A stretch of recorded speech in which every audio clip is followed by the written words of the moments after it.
নমস্কার, আমি অস্মিতা রয়েছে আপনাদের সঙ্গে। আপনারা দেখছেন এসএস স্টার নিউজ। অবাক কাণ্ড, একসঙ্গে তিনটি বাঘ।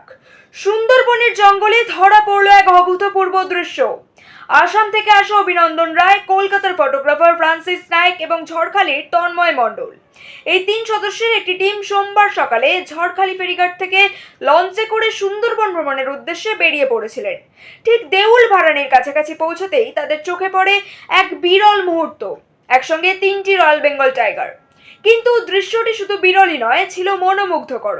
তিনটি বাঘ আপন মনে খেলাধুলার মেজাজে খাড়ির ভিতর দিয়ে সাঁতার কাটতে কাটতে ধীরে ধীরে পার হচ্ছিল।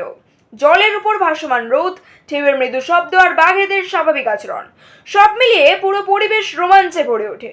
অভিনন্দন, ফ্রান্সিস এবং তন্ময়ের ক্যামেরায় বন্দী হয় সেই জলের রাজ্যে বাঘেদের অনবদ্য মুহূর্ত।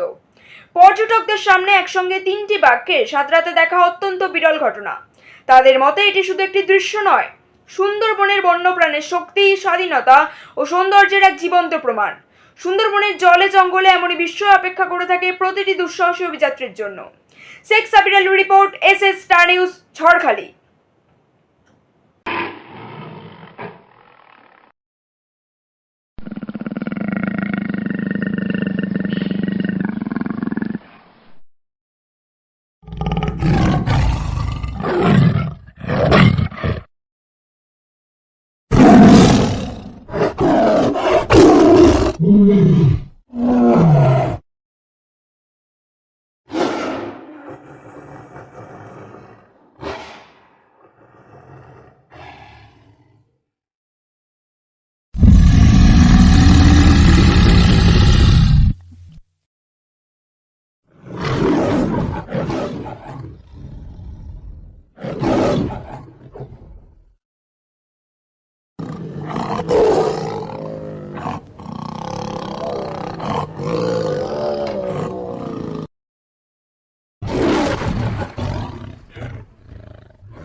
সব খবর সবার আগে পেতে সাবস্ক্রাইব করুন আমাদের ইউটিউব চ্যানেল এবং লাইক ও ফলো করুন আমাদের Facebook page SS star news.